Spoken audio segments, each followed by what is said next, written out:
दिन पंजाब के मोगा की घटना शाम के दिन के लगभग 4 बजे की है, जब एक महिला और उसकी बच्ची के साथ बस में छेड़छाड़ की जा रही थी। विरोध किया दोनों ने, उसके बाद दोनों को ही बस से फेंक दिया गया। 14 साल की लड़की की मौत हो गई। ये बस पंजाब के मुख्यमंत्री प्रकाश सिंह बादल की है, लेकिन इसी के साथ सवाल उन लोगों पर भी है जो मूक दर्शक बनकर उस बस में बैठे रहे। कम से कम बच्ची की जान बचाई जा सकती थी, कोशिश तो की जा सकती है थी, उतने सारे लोग चुप क्यों रहे? आज दोनों पर ही हम धावा बोल रहे हैं और इसीलिए सभी खास मेहमान हमारे साथ जुड़े हुए हैं। हरचरण सिंह बैस साहब हमारे साथ मीडिया एडवाइजर मुख्यमंत्री के इस वक्त जुड़ गए हैं। बैस साहब, सबसे पहले तो ये समझाइए कि पंजाब के मुख्यमंत्री जब ये कहते हैं कि और भी बसों में ये होता है, कितनी संवेदनहीन बात है ये? इसकी जवाबदेही किसकी है? क्या कहना चाह रहे हैं वो कि सब बस में होता है तो मेरे बस में भी होगा? आपको शायद मालूम होगा, मैं वहीं था जब ये मुख्यमंत्री साहब ने ये बयान दिया। बयानी टेलीविजन को बात कर रहे थे। उन्होंने ये नहीं कहा कि और बसों में भी होती है तो ये कम गंभीर हो गया। उन्होंने ये कहा कि किसी भी बस में हो, किसी और बस में भी हो, तो ये मसला उतना ही गंभीर है। अब इसको तोड़ मोड़ करके और बसों में भी होता है, इसका मतलब ये थोड़ा है कि उन्होंने ये कहा कि और बसों में भी होता है तो इसमें हो गया, क्या बात है। बल्कि ये है कि इस बस में हुआ या किसी बस में भी हो, जो बात गलत है वो गलत है। और उन्होंने ये भी कहा साथ में कि ये जो वारदात हुई है ये इंसानियत के नाम पर कलंक है, it's an outrage on humanity. तो ये उन्होंने कहा। तो अब ये नहीं उन्होंने कहा कि और बसों में भी होते हैं तो कैसी क्या बात है? ऑर्बिट कंपनी उनके परिवार की है। एक सेकंड, ऑर्बिट कंपनी उनके परिवार की है, कैसे हमें यकीन हो कि निष्पक्ष जांच होगी? मैं सवाल पूछ रही हूं सर आपसे। ऑर्बिट कंपनी उनके परिवार की है, निष्पक्ष जांच होगी, ये कैसे पता चलेगा? नहीं, क्यों नहीं होगी? इसमें क्यों नहीं होगी? इस बात से क्या फर्क पड़ता है कि कंपनी किसकी है या बस किसकी है? इससे फर्क नहीं पड़ता है। पंजाब के जो बच्चे हैं, हाँ। नहीं, इससे क्या फर्क पड़ता है? जो कानून है वो तो मेरे लिए भी वही है, मुख्यमंत्री साहब के लिए वही है, किसी के लिए भी। और आपने देखा ही है कि विद इन आवर्स उसके ऊपर एक्शन हुआ है और उसके जो लोग हैं सभी के ऊपर कार्रवाई हुई है और सख्त से सख्त उनके ऊपर जो धाराएं होती हैं लगाई गई हैं और उनके ऊपर मैं आपको विश्वास दिलाता हूं। आप ऐसे करिए, मेरी एक बात सुन लीजिए, आप मेरी रिकॉर्डिंग संभाल के रख लेना। आप मेरा एक सवाल सुन लीजिए। ये जो आप कह रहे हैं कि निष्पक्ष जांच होगी, जिन लोगों ने भी ये गुनाह किया है, अपराध किया है, उनके खिलाफ होगी, लेकिन उस जवाबदेही की क्या? सवाल यह है कि क्या ये मुख्यमंत्री की कंपनी की बस है, इसीलिए इतनी हिम्मत दिखाई उन लोगों ने? सवाल नंबर 2 ये है कि क्या जो नियम माने जाने चाहिए, क्या जो कैरेक्टर सर्टिफिकेट ऐसे लोगों का होना चाहिए, क्या वो हैबिचुअल ऑफेंडर्स हैं, इन सब के मानकों का आपने पालन किया था या नहीं? सीसीटीवी लगाने की बात आप ही की बीजेपी के साथ गठबंधन में जब आप लगातार रहे हैं और जब आप विपक्ष में थे तो कहते थे आपकी बसों पर सीसीटीवी क्यों नहीं है? ये जो बार बार आरोप लग रहा है कि आपकी बसें वहां पर हैवॉक क्रिएट करती हैं सड़कों पर, इस पर किसकी जवाबदेही बनेगी? सिर्फ उन 3 अपराधियों की या बस कंपनी के मालिक की भी, जो कि इस वक्त मुख्यमंत्री हैं? देखिए, बात पहले तो मैं स्पष्ट कर दूं कि मैं यहाँ पंजाब गवर्नमेंट के स्पोक्समैन के तौर पर हूँ, ना कि किसी और के तौर पे, और ना ही मुख्यमंत्री साहब बादल ने किसी और कंपनी के स्पोक्समैन के तौर पे बात की है। तो उस कंपनी ने क्या किया है, क्या नहीं किया, ये भी हम देखेंगे। वो कंपनी किसकी है, इससे क्या फर्क पड़ता है, वो भी हम देखेंगे। और अगर उन्होंने कुछ इसमें कोई भी कहीं भी कोई गलती हुई है किसी लेवल पे भी, मैं ये नहीं कह रहा हूँ तीनों का, कहीं भी, तो उसके ऊपर एक्शन होगा। ये मैं ये कह रहा था कि आप मेरी रिकॉर्डिंग संभाल के रख लो, मैं फिर वापस जिस दिन आप कहेंगे मैं आऊंगा। सर, वो कंपनी किसकी है अभी तक आप लोगों को पता नहीं चला है? ऑर्बिट कंपनी जिसकी बस थी सर, वो किसकी कंपनी है ये पता नहीं है? नहीं, हमने कब कहा, किसकी कंपनी है? नहीं पता। हमने कहा कोई भी कंपनी हो, किसकी कंपनी है? हमने कहा कंपनी किसी की भी हो, इसमें कोई फर्क नहीं पड़ता। कंपनी मेरी है या आपकी है। अगर आपकी कंपनी होगी तो कार्रवाई कम होगी क्या? नहीं, किसकी कंपनी है सर? प्रकाश सिंह बादल की नहीं है ना। I am attached with Prakash Singh Badal. Prakash Singh Badal की कंपनी नहीं है वो? नहीं है, बिल्कुल नहीं। उनके पुत्र सुखबीर सिंह बादल की है। मैं मुख्यमंत्री का एडवाइजर हूं, उसके अलावा मुझे कुछ नहीं पता। मुख्यमंत्री साहब प्रकाश सिंह बादल की ये कंपनी नहीं है। आभा सिंह जी, मटोल बातें कर रहे हैं।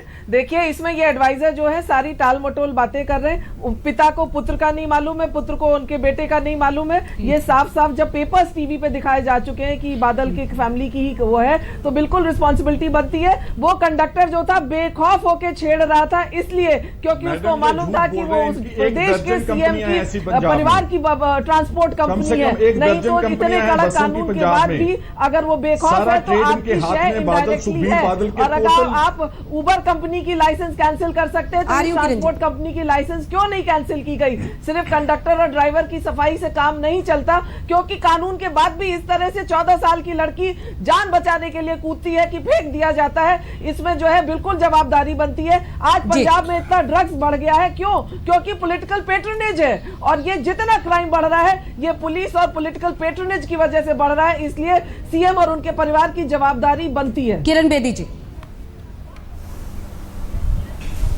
अंजना जी, थैंक यू। मैंने क्योंकि जाना है तो मैंने इजाजत ले रही हूँ आपसे। मैं कुछ जी बेदी जी कुछ बात बता के जाना चाहती हूँ, अगर आपकी इजाजत हो अंजना। जी बिल्कुल। मैं क्योंकि बैन साहब बैठे हैं, मैं 4 चीजें देकर कह के जाना चाहती हूँ कि हमको इस वक्त रूट कॉज पर जाएं और प्रिवेंशन पर भी जाएं। नंबर 1, कैमराज लगवाएं जो आपने प्रॉमिस किया था। दूसरा है लाइसेंस इस बस का कैंसिल करें जिसने ये हरकत की है। तीसरा है कि गुड समैरिटन लॉ बनाना जरूरी है जिसमें कैमरा से पता भी चले कि कौन लोगों ने मदद नहीं की है, ताकि हमें पता चले तो कैसा हम उनके खिलाफ एक्शन कैसे लेंगे। तो कैमरा लगाएं और गुड समैरिटन लॉ लाएं। तब तक क्या करें?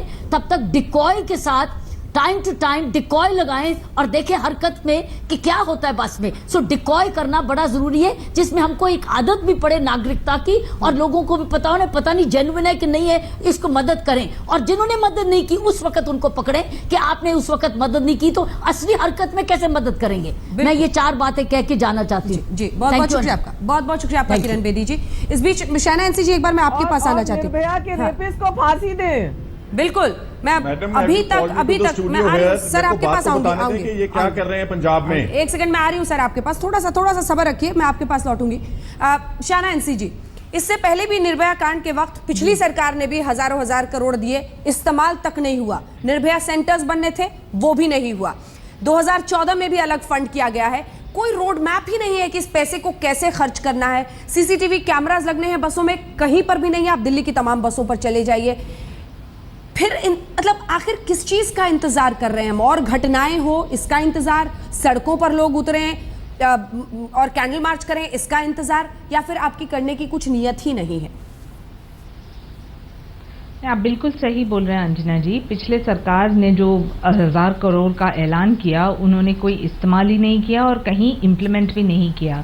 जहां तक आप हमारी सरकार की बात कर रहे हैं, तो मैं स्पष्ट रूप से आपको कहूं कि ना सिर्फ हेल्पलाइंस, महिला constable, CCTV cameras, sensitivity with in the police force, और जहां तक पब्लिक ट्रांसपोर्टेशन का सवाल है, सीसीटीवी कैमराज सभी जगह लगाना, ये एक इज इन द पाइपलाइन। ऐसा नहीं है कि अचानक से आप सभी समस्या का हल कर सकते हैं, लेकिन यहाँ जो गंभीर परिस्थिति ये है, I think we are missing the point. यहाँ जो गंभीरता है वो ये है कि बाई स्टैंडर का क्या है रोल। जो पब्लिक देखता है और जो कोई तमाशा देख रहा है या फिर कोई जो देख रहा है कि छेड़खानी हो रही है, तो उनकी एक जो नैतिक जिम्मेदारी के ऊपर भी फोकस करने की आवश्यकता है। जरूर सरकार के प्रति मैं नहीं मानती हूँ कि कोई भी पॉलिटिकल पेट्रोनेज का सवाल भी उठ सकता है, क्योंकि आज हरसिमरत कौर ने खुद कहा कि ना सिर्फ cancelling of the licence of the conductor and the bus driver, लेकिन जो आपको लगता है कि हमारे तरफ से गलती हुई है तो हम भी खड़े हैं यहाँ पर। तो मुझे लगता है कि ये बातें तो होते रहेगी कि किस ढंग से हम कॉम्बैट करें, लेकिन ऐसे केसेस में जहां इतने सारे लोग मौजूद है, सबसे अहम सवाल उठता है कि समाज का क्या है दायित्व और समाज क्या बोलने से नहीं होगा। अगर बाईस्टैंडर्स के खिलाफ कोई कानून लाना है तो भी आप ही सरकार को लाना पड़ेगा। जो सीसीटीवी कैमरास, बिल्कुल सीसीटीवी कैमरास आप ही को लगाने पड़ेंगे। कैमरास हैं एब्सोल्युटली मैं मानती हूँ अंजना जी, लेकिन मैं वही आपको कह रही हूँ, आपने दिल्ली का जिक्र किया। दिल्ली में आपको पता है कि मुख्यमंत्री कौन है? उन्होंने बहुत सारे वायदे दिए उनके मैनिफेस्टो में, उन्होंने एक भी निभाया है? आप लगातार हमारे यानी केंद्र शासन को पूछ रहे हैं जो हमें करना चाहिए। हम बिल्कुल वहां प्लान पास हुआ है, आपको पता होगा आभा जी, आपने न्यूज़पेपर्स में भी पढ़े होंगे कि देवेंद्र फडणवीस सबसे पहले मुख्यमंत्री हैं जिन्होंने इम्प्लीमेंट तक करने की स्टेज पे हम पहुंचे हैं, और एक जगह पे नहीं, हजारों जगह पे। तो मैं ये कहना चाहती हूँ कि जहाँ प्रधानमंत्री नरेंद्र मोदी को देश का प्रधानमंत्री मानते हैं और हमें लगता है दिल्ली भी भारत में ही आता है, दिल्ली भी भारत में ही आता है। जल्दी से मैं चाहती हूँ आशा जी आपके पास एक बार आ जाऊं। ये जो सबसे ज्यादा कचोटती है बात वो ये है कि ठीक है, गुनाह, अपराधी, किसकी जवाबदेही, जिम्मेदारी सब कानून के तहत आगे बढ़ेगा। आज भी आप इंसाफ का इंतजार कर रही हैं, डेट्स नहीं मिल रही हैं आपको। ये वो घटना है जिसने देश विदेश में हड़कंप मचा दिया था। इंसाफ की देरी एक तरफ, लेकिन हमेशा ये बात कचोटती है कि 5 लोग भी अगर उठ जाते और उन लोगों को रोक लिया होता तो शायद वो बच्ची जिंदा रहती। हाँ, बिल्कुल कचोटती है कि अगर कोई भी आगे आके हमारी बच्ची को मदद किया होता तो हमारी बच जाती। किसी ने पुलिस को ही फोन कर देता, पीसीआर को ही फोन कर देता तो हमारी बच्ची हमारे साथ होता। जैसे ये घटना हुई है, वो कंडक्टर चाहे ड्राइवर जो भी है, सबकी जिम्मेवारी बनती है या कि किसी भी बच्ची के साथ कुछ भी होता है, जो देख रहे हैं उनको बचाना चाहिए जी। जब रक्षक ही भक्षक बन जाएगा तो कौन बचाएगा? जहाँ तक ये कंपनी और बस की अभी बात हो रही है, तो मंत्री जी का जो बयान है कि हर बस में होता है, तो ये अपने जिम्मेवारी से हट रहे हैं। उनको ये चाहिए कि जो भी हुआ घटना हो गई, लेकिन उनको आगे जल्दी से जवाब दीजिए, संज्ञान लेना चाहिए। साहब जल्दी से जवाब दीजिए, आपकी बात का जवाब लेते हैं आशा जी। जल्दी से बैस साहब जवाब दीजिए। ये निर्भया की माँ है, निर्भया की माँ है, वो पूछ रही है ये गलत है कि उनको मुजरिमों को पकड़वाना चाहिए और सजा की मांग करना चाहिए, खुद उनको सजा दिलवानी चाहिए। आज पकड़ा जाएंगे, कल वो मंत्री है, बेल मिल जाएगी। लेकिन मैं कहती हूँ कि वो अगर उनको नहीं पता है कि कंपनी किसकी है तो उस कंपनी का परमिट रद्द किया जाए, बस बंद किया जाए और मुजरिमों को सख्त से सख्त सजा दी जाए। बैस जी, पहले तो मैं स्पष्ट कर दूं कि मैंने ये नहीं कहा कि मुझे पता नहीं है बस किसकी है। मैंने ये कहा कि आप कह रहे थे कि मुख्यमंत्री की है, तो मैंने इतना ही कहा है कि मुख्यमंत्री की नहीं है, लेकिन होती भी तो वो एक टेक्निकल इशू है। मुख्यमंत्री साहब की होती या मेरी होती, किसी की भी होती, इससे कोई फर्क नहीं पड़ता है। मैं ये नहीं कह रहा हूँ कि मुझे पता नहीं है, मुझे पता है, लेकिन मैं ये कह रहा हूँ कि उससे कोई फर्क नहीं पड़ता है। कानून को अपना रास्ता अख्तियार करना है, बस किसकी है, किसकी कंपनी है। अगर कंपनी की तरफ से भी कोई गलती हुई है, कंपनी ने कोई रूल्स फ्लाउट किए हैं, कंपनी ने कुछ वायलेशन की है, तो कंपनी के खिलाफ भी एक्शन होगा। ये मैं गवर्नमेंट की तरफ से आपको विश्वास दिलाता हूं। ठीक है, जिसे आप टेक्निकल कहते हैं वही अक्सर बाधा बन जाती है। लाल सिंह खेरा साहब, आप अपनी बात पूरी नहीं कर पाए थे पहले, कांग्रेस के प्रवक्ता हमारे साथ जुड़े हुए हैं। कुल मिलाकर सवाल यही है कि वो कह रहे हैं कि निष्पक्ष जांच होगी और खुलकर टेलीविजन पर बैठकर बैं साहब कह रहे हैं कि चाहे कोई भी हो इंसाफ होगा।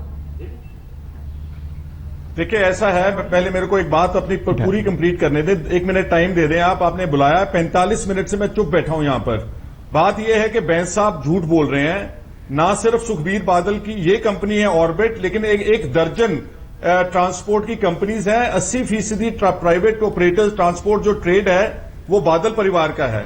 और ये जो आप बोल रहे हैं कि यहां पर कोई को पैसेंजर्स ने मदद नहीं की, वो क्या करेंगे बेचारे? यहां पर 12 घंटे के बाद तो पुलिस ने एफआईआर दर्ज की है और लोगों पर इतना आतंक है कि पुलिस उठाकर शाम को उनको पीटेगी और उनके ऊपर मामला दर्ज करेगी झूठा। और दूसरा, यहां पर एग्जेम्पलरी पनिशमेंट होने चाहिए, एग्जेम्पलरी। आप ड्राइवर कंडक्टर की बात कर रहे हैं, उनके ऊपर तो कत्ल का मुकदमा और छेड़छाड़ का होना ही चाहिए। लेकिन how can mister Sukhbir Badal escape responsibility? Criminal negligence है। किसी भी कंपनी के ऊपर अगर गलत बात होती, सुब्रतो राय को सुप्रीम कोर्ट ने तिहाड़ जेल में क्यों रखा हुआ है? क्योंकि उन्होंने इन्वेस्टर्स के साथ चीटिंग की थी। यहां तो एक लड़की मरी है, एक बेगुनाह 14 साल की लड़की की मौत हुई है। कांग्रेस पार्टी आज सुबह हमने मुख्यमंत्री के घर के सामने धरना भी दिया। हमारे जो प्रेसिडेंट हैं वो मूगा में गए हुए हैं, उन्होंने वहां पर विक्टिम की फैमिली से बात की। 1 मिनट मेरी बात कंप्लीट होने दें जी प्लीज। और वहां पर हमने प्रोटेस्ट भी किया ग्राउंड के ऊपर मूगा में। हम यहां मांग कर रहे हैं कि एक तो इनके सारी ट्रांसपोर्ट बसेस जो ऑर्बिट है इसका लाइसेंस कैंसिल होना चाहिए, और दूसरा कि सुखबीर बादल के खिलाफ अबेटमेंट टू मर्डर का चार्ज लगना चाहिए, ताकि सारी दुनिया को पता लग सके कि ताकतवर आदमियों के खिलाफ कैसे कार्रवाई होती है, और उसके बाद कोई यहां पंजाब में ऐसी बात करेगा तो देखना इसका अंजाम क्या होगा।